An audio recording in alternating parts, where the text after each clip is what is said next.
0-0. Oh. So The we, soccer. but it was an all-day trip. We got into Kiev before we even got to Kiev. That was kind of exciting. We heard a sound, and then our van goes out of control. We have a full van full of all kinds of medical supplies, equipment, and we're ready to drop this off, and we can't even cross the bridge, the main city, into the main city because we have a blown-out tire. So at 10 o'clock Now it's at a night, mission trip. Now it's a mission trip, and the funny story about this is that I knew that they were under attack. You know, the Ukrainians under attack. There's alerts going off. We have these apps that say, okay, right now you got to watch out. There's a threat right now. Oh, this so is live. You're thinking maybe you got hit? Well, no, I just thought that maybe we're not so safe here changing a tire. This isn't just changing a tire on a major highway. This is changing a tire on a highway leading into a city that has been bombed, or not bombed, excuse me, but around the city there were some bombs. But where are the Russians? You know, I didn't know where they were, and so I was wondering, okay, how fast we're going to change this tire. We were setting up our supplies because we didn't have much to even ward off the traffic. You know, kind of say that, hey, we're here, we're right in the major part of. Not a big shoulder. No shoulder at all, wow. Except for the other side. But that's not where we landed. So we were on the fast lane, where there's fast traffic, trucks going by, and we had a little triangle sign that got demolished, and blocked us to ward off the traffic. You know, keep the traffic going. Yeah. Got the van off the road, had the wrong jack, or not the right jack to bring up the van. I think it was just an issue of how the mechanics were working. Sure. I think everything was fine. You know, Rudy's fleet Things is happen. 11 vans and 3 trucks that are donations, Yeah. right? Yeah. So whatever's there. Yeah, Take what you right. get. Yep, exactly. Yeah. So once we got, we were really exhausted that night, got into the city, spent the night, and then the next morning we ended up at a surgeon's, a place where we met a surgeon and her husband. He was also put into the war for his communications skills. And then they were able to distribute. Ukrainian. Correct, Ukrainian. Right, the Ukrainian soldier. So he was able to, we were able to drop the supplies there, and they were going to distribute those. We also went to another hospital. I'm sorry. So you went to a hospital. We went to a residence and met someone who directed us to help bring. We were able to drop off supplies for them because she was a surgeon and she could get the supplies where they needed. To the hospital or to the military support? To the hospital. To the hospital. Yeah, for some military support as well. Yeah. And then we also hit another hospital. Got to another hospital where we met some people out in scrubs, and they were all surgeons, and they got all of our equipment and brought it into where it was needed for the hospital. Wow. So you I don't know if you guys had a sense of this, or maybe not to try to anybody who desires any hero flattery, but this is a somewhat a civilian what's the word, supported war effort, right? And not just you got dads in hoodies fighting, but if you think of the supply chains that are needed, right, that would go in a war effort. And so things like people asking, really the hospitals can't get medical supplies? And the answer is no.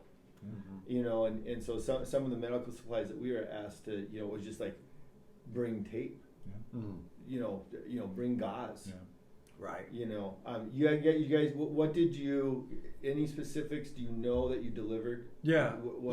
So there were first aid supplies. We were packing here in the warehouse. We were packing trauma kits for the soldiers who could be used out in the field. So those trauma kits have tourniquets. We packed them, so we packed them. Yeah, basically medication, a lot of medication, dressing supplies, the blood clotting powder. Yep, blood clotting powder. By the way, tons of gauze. That's from you guys. Mike Lindell. Oh yeah, it was Mike Lindell. Wasn't it? We were packing those little things. Where did you get those? Those. No, we did not bring those. Okay. So shout out to My Pillow. Right, I have one at home. But I just looked at it and I know. So I I'm just putting pieces together, right? Yeah. So when COVID hit, he turned a bunch of his factories from turning pillows into, I don't know what, COVID supplies. Yeah. Right? Because all of a sudden there was a big need. And I'm assuming, right, that he figured out, which doesn't surprise me, because the blood clotting stuff you can't buy. We tried to buy it. Okay. It's just sold out. Okay. Because of this war, right? And more is needed. And so Mike Lindell must have figured out that this is what Ukraine needs. Good. And, you know, and it has his mug on. No, that's there. awesome. No, I mean, hey, I'd put my dog on it too. But yeah, no, that's good because I had no idea he was doing that. Anyway, so so those med supply kits. Yeah. Where you guys so we are packed putting one of those little blood clotting things. Again, just kind of, you know, this is like civilian efforts to support the supply chain. Yep. So, you know, in a regular war, where do med kits come from? Well, they're probably put together at a factory, right? Figured out how to get to the military, but here, right? We're packing them, packing them ourselves. Yeah. You know, getting the different supplies for them from miscellaneous places and putting them in a thing that, you know, that those kits are going to be with soldiers. Yep. You know, that on them, and some of those kits are definitely going to save lives. Yeah. Oh, for sure. Yeah. And it is a combined effort. You know, we're here, but we don't know the language, and so without the support of the Ukrainians, and you guys didn't go alone. No. We all had Ukrainian in each van, so he had a Ukrainian interpreter. I had one too, and we're taking turns. So basically, are going in pairs in a big van. Yeah, and I mean it's obviously 21 hours. You can't do that by yourself, so we're switching off driving. So it's just basically one sleeps or relaxes, the other one drives. So on a 5-speed manual transmission. Oh, mine had 6. Oh, you had 6. 6 manual. Did you have it bigger? It was a 6-speed, but I've never even heard of a 6-speed. Their vans have a lot. I've noticed a lot of the vans have manual. Yeah, they're all manual. We did have manual. one automatic in our caravan, but the other way, the van that I drove was manual. We went up to the mountains today, and we were coming back, and I did a lot of praying. Rudy can drive very, very fast. Yeah, I mean, And I the said a roads few are prayers thinner. myself. And anyways, we won't tell that part of the Yeah. story. But I think it is, you know, we were talking about how it is a concerted effort. Here in the pharmacy, they've got a doctor. We have the pharmacy right here, and there's medications that they know, you know, paracetamol, ibuprofen, they call a different name, antibiotics. Some of the names that we use in the States, but they're called something different. So without their support and knowing how to package these kits, but these kits can be put on their belt and taken right out where they're needed.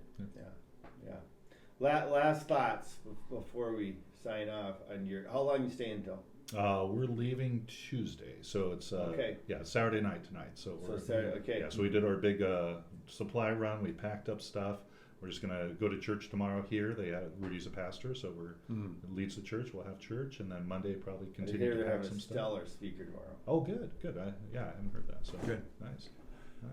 I think but yeah, and then just if anyone's out there that wants to help out, you know, I assume you'll have contact information on this. Oh, absolutely. Yeah, so do that. I mean, you could definitely be useful. It's an incredible opportunity to come over here and help the people out, and I wouldn't be scared. I mean, honestly, there's no point in this time, even though I went within 40 kilometers of the front line, did I ever feel my life was in danger. I didn't feel at all like I was being threatened. The airline sirens go off, but, you know, I mean, that's just, I've never felt like I was in any type of danger myself. I would agree with that. I think to begin with, it was a question what kind of safety precautions we'd be having here. They make their own vests here. They have protection if you need it. It's available. But I felt somehow I felt the sense of peace. I know there's people at home praying. Generous people have given in order to support this. I know there's people from Europe and from America who are helping keep this thing going. But I think that if, as Americans, and as myself as an American, I felt like, what can I do?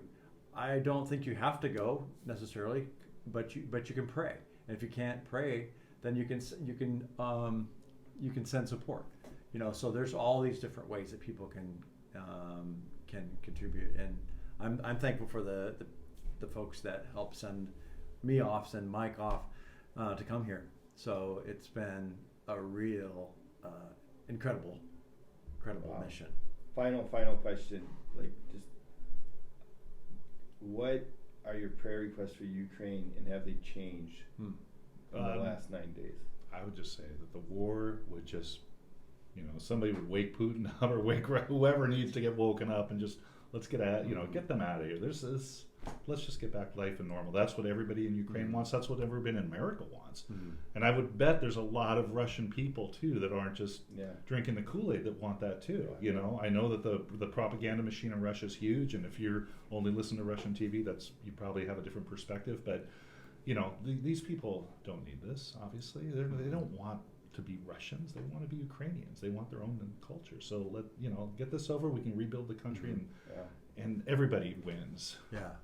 I don't know if your viewers know this, but I've heard many stories from the workers that are here, some volunteering, some are paid, but they're not paid a lot. In fact, very enough to support them, which is really good. But the people that are here have been displaced from their own home, and they're finding a way to give back, and I think that's really very incredible. Yeah. I wouldn't know how I'd feel if I was displaced and just taken completely away from my home because of a war. It's hard for me to even wrap my brain around. Yeah. But and again, I don't know if the right word is refugees when you're within your own country, right? Yeah. But displaced. This is I told Rudy, that one of the most powerful things is you have refugees helping refugees. And to me, it reflected a bit of the president when he said, I don't need a ride, send ammunition, and this is really displayed here, and people we'll do the work. Yeah. We just need stuff that we can't get. Mm-hmm. You give us stuff that we can't get, we'll do the work. Yeah. And so, well, thank you guys. It's an honor to meet you guys, and I look forward to spend a few days with you as well before you depart.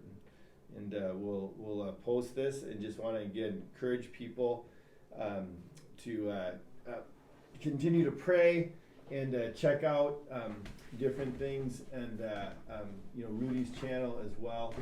And we'll just continue to lift up the efforts here, and pray for safety, and pray for the Ukrainian people, pray for Rudy's team, and just the spiritual fruit that we're seeing as well. Thank you. Thank you. Thank you, guys. And Thank you, Peter. wrap.